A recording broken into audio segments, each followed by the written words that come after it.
Chapter 11. 60 seconds. That's how long we're required to stand on our metal circles before the sound of a gong releases us. Step off before the minute is up and a landmine blows your legs off. 60 seconds to take in the ring of tributes, all equidistant from the cornucopia, a giant golden horn shaped like a comb with a curved tail, the mouth of which is at least 20 feet high, spilling over with the things that will give us life here in the arena.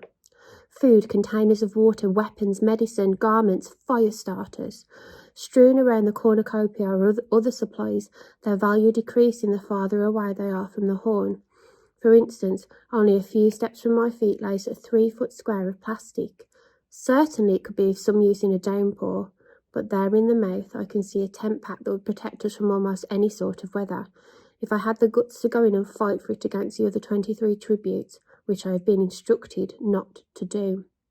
We're on a flat open stretch of ground, a plain of hard packed dirt.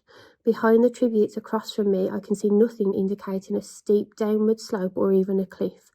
To my right lies a lake, to my left and back spares a piney woods. This is where Hamish would want me to go, immediately. I hear his instructions in my head. Just clear out, put as much distance as you can between yourselves and the others, and find a source of water. But it's tempting, so tempting when I see the bounty waiting there before me, and I know that if I don't get it, someone else will. That the career tributes who survive the bloodbath will divide up most of these life-sustaining spoils. Something catches my eye. There, resting on a mound of blanket rolls, is a silver sheath of arrows and a bow, already strung, just waiting to be engaged. That's mine, I think. It's meant for me. I'm fast. I can sprint faster than any of the other girls in our school, although a couple can beat me in distance races. But this 40-yard length, this is what I am built for. I know I can get it. I know I can reach it first. But then the question is, how quickly can I get out of there?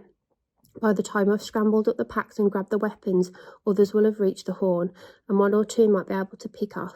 But say there's a dozen, at that close range, they couldn't take me down with the spears and the clubs, or their own powerful fists.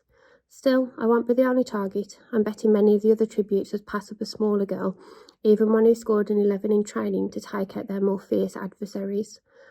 Hamish has never seen me run. Maybe if he had, he'd tell me to go for it, get the weapon, since that's the very weapon that might be my salvation. And I only see one bow in that whole pile. I know the minute must be almost up and will have to decide what my strategy will be, and if I find myself positioning my feet to run, not away into the stir surrounding forest, but towards the pile, toward the bow. When suddenly I notice Peter.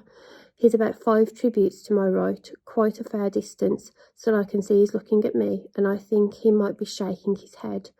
But the sun's in my eyes, and while I'm puzzling over it, the gong rings out, and I've missed it. I've missed my chance, because those extra couple of seconds I've lost by not being ready are enough to change my mind about going in.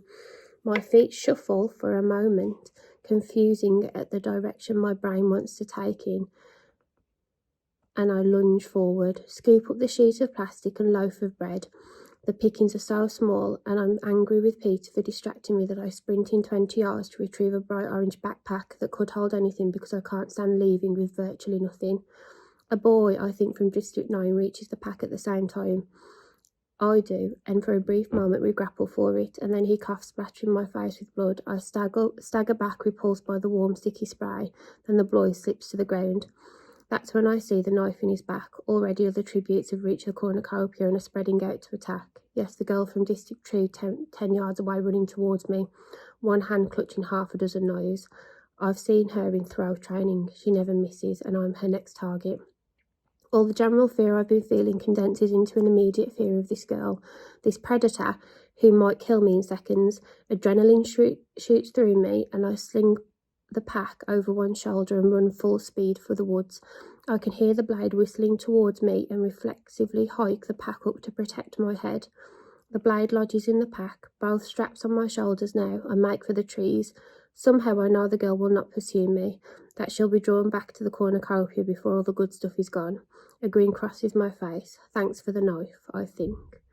At the edge of the woods, I turn for one instant to survey the field. About a dozen or so tributes are hacking away at one another at the horn.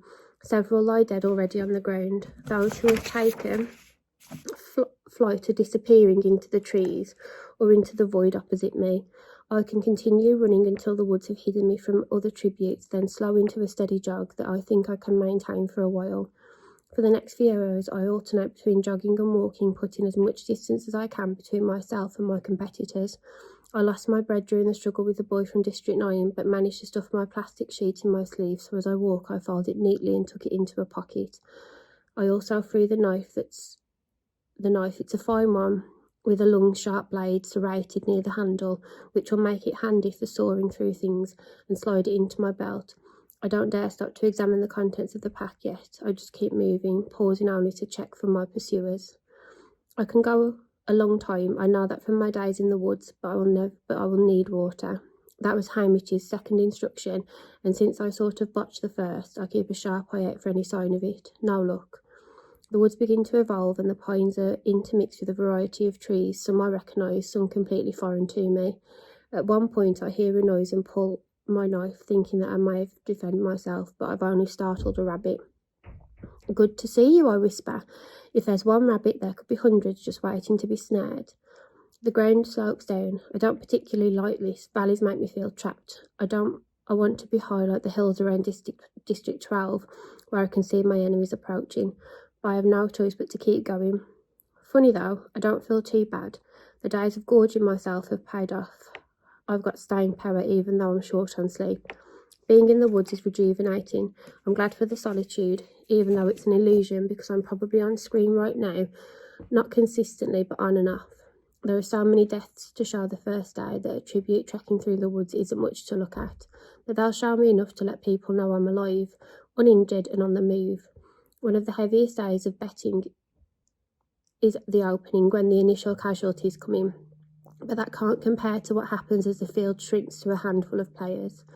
It's late afternoon when I begin to hear the cannons. Each shot represents a dead tribute. The fighting must have finally stopped at the cornucopia. They have collected the bloodbath bodies until the killers have dispersed. On the opening day, they don't even fire the cannons until the initial fighting's over, because it's too hard to keep track of the fatalities. I allow myself to pause, panting as I count the shots. 1, 2, 3, on and on, until I reach 11. 11 dead in all, 13 left to play. My fingernails scrape at the dry blood from the bud in District 9 coughed into my face. He's gone, certainly. I wonder about Peter.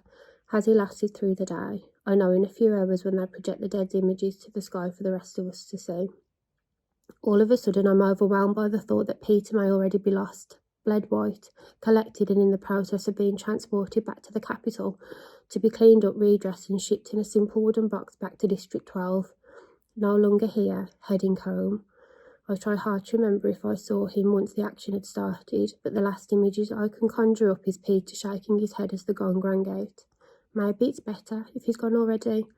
He had no confidence he could win, and I will not end up with the unpleasant task of killing him. Maybe it's better if he's out of this for good. I slumped down next to my pack, exhausted. I need to go through it anyway before nightfall, see what I have to work with. As I unhook the straps, I can feel its sturdy made, although a rather unfortunate colour.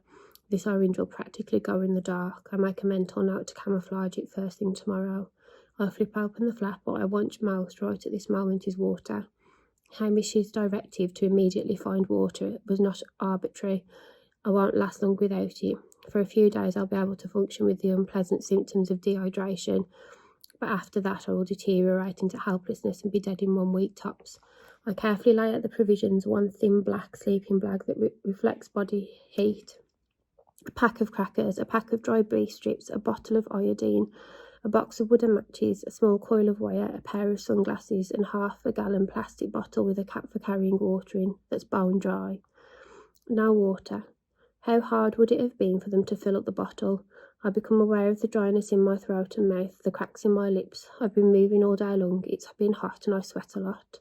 I do this at home. There are always many streams to drink from, or snow to melt if it should come to it. As I refill my pack, I have an awful thought. The lake, the one I saw while I was waiting for the gong to sound.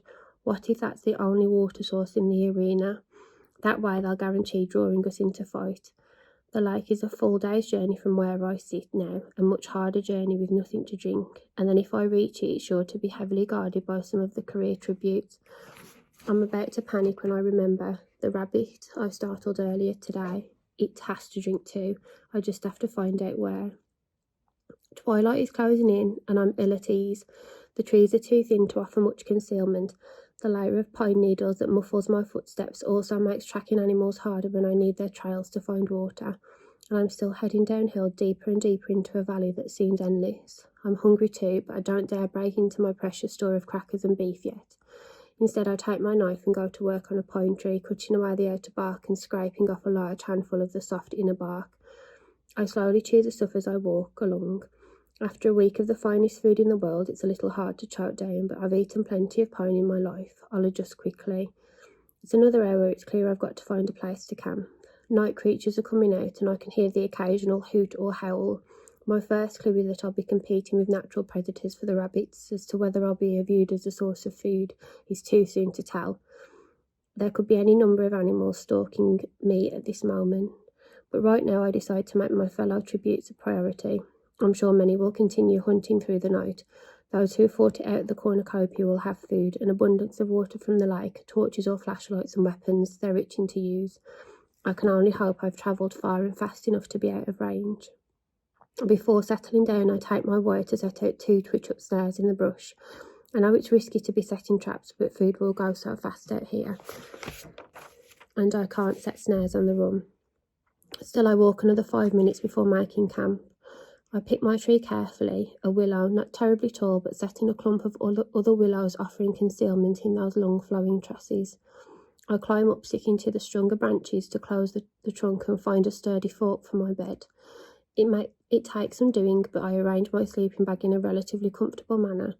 I place my backpack in the foot of the bag, then I slide in after it. As a precaution, I remove my belt, loop it all the way around the branch and my sleeping bag and refasten it at my waist. Now, if I roll over in my sleep, I won't go crashing to the ground. I'm small enough to tuck the top of the bag over my head. I put my hood up as well. As night falls, the air is cooling quickly.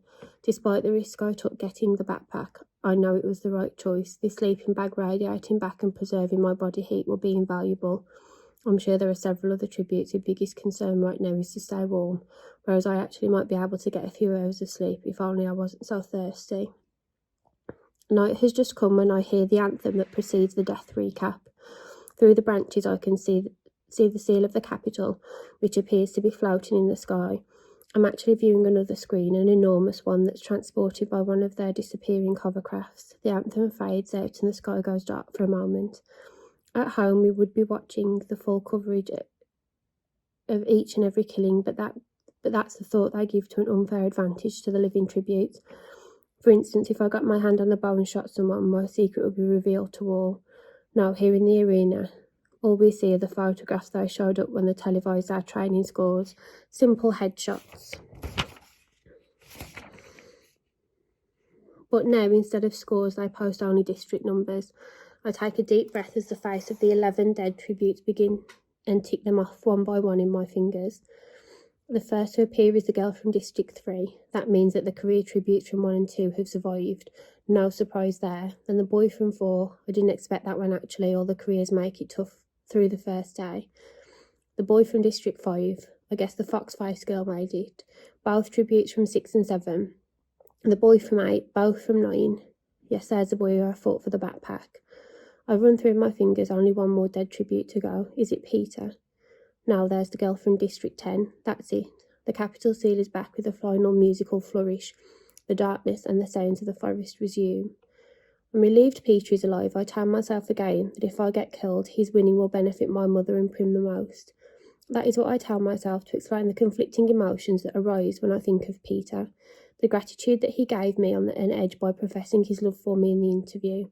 The anger at his superiority on the roof. The dread that we may come face to face at any moment in this arena. 11 dead, but none from District 12. I try to work out who is left. 5 career tributes, Foxface, Thresh and Rue. So she made it through the first day after all, and I can't help feeling glad. That makes 10 of us. The other 3 I'll figure out tomorrow. Now when it's dark and I have travelled far and I'm nestled high in this tree, I must try to rest. I haven't really slept in 2 days, and then there's been a long day's journey to the arena. Slowly, I allow my muscles to relax, my eyes to close. The last thing I think is, it's lucky I don't snore. Snap.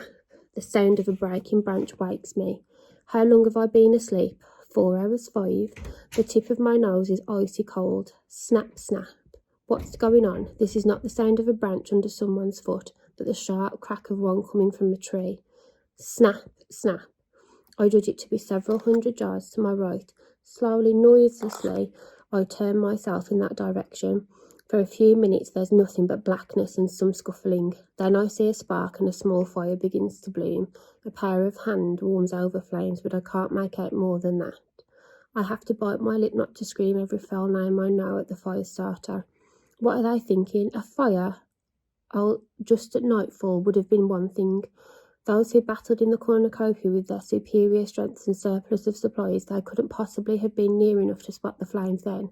But now, when they've probably been combing the woods for hours looking for victims, you might as well be waving a flag shouting, "Come and get me." And here I am, a stone's throw from the biggest idiot in the game, strapped in a tree, not daring to flee since my general location has been broadcast to any killer who cares. I mean, I know it's cold out here and not everyone has a sleeping bag, but you grit your teeth and you stick it out till dawn. I lie smouldering in my bag for the next couple of hours, really thinking if I can get out of this tree, I won't have the least problem taking out my new neighbour. My instinct has been to flee, not fight, but obviously this person's a hazard. Stupid people are dangerous, and this one probably doesn't have much in the way of weapons, while I've got this excellent knife. The sky is still dark, but I can feel the first signs of dawn approaching. I'm beginning to think we meaning the person whose death I'm now devising, and me. We might actually have gone unnoticed. Then I hear it, several pairs of feet breaking into a run. The fire starter must have dozed off. They're on her before she can escape. I know it's a girl now, I can tell by her pleading and the agonising scream that follows. There's laughter and congratulations from several voices. Someone cries out, 12 down and 11 to go, which gets a round of appreciative hoots. So they're fighting in a pack. I'm not really surprised. Often alliances are formed in the early stages of the games. The strong band together to hunt down the weak, and then when tension becomes too great, begin to turn on one another. I don't have to wonder too hard who has made this alliance. It'll be the remaining career tributes from Districts 1, 2 and 4, 2 boys and 3 girls, the ones who launched together. For a moment I hear them checking the girl for supplies. I can tell by their comments they found nothing good. I wonder if the victim is rude, but quickly dismiss the thought. She's much too bright to be building a fire like that. Better clear out so they can get the body before it starts stinking. I'm almost certain that's the brutish boy from District 2. There are murmurs of assent, and then to my horror I hear the pack heading towards me. They do not know I'm here, how could they? And I'm well concealed in the clump of trees. At least while the sun stays down. Then the black sleeping bag will turn from camouflage to trouble. If they just keep moving, they will pass me and be gone in a minute. But the careers stop in the clearing about 10 yards from my tree. They have flashlights and torches. I can see an arm here, a boot there. Through the breaks in the branches, I turn to stone, not even daring to breathe. Have they spotted me? No, not yet. I can tell from their words their minds have gone elsewhere. Shouldn't we have heard a cannon by now? I'd say yes. Nothing to prevent them from going in immediately, unless she isn't dead. She's dead. I stuck her myself. Then where's the cannon? Someone should go back, make sure the job's done. Yeah, we don't have to track her down twice. I said she's dead. An argument breaks out and one tribute silences the others. We're wasting time. I'll go and finish her and let's move on. I almost fall out of the tree. The voice belongs to Peter.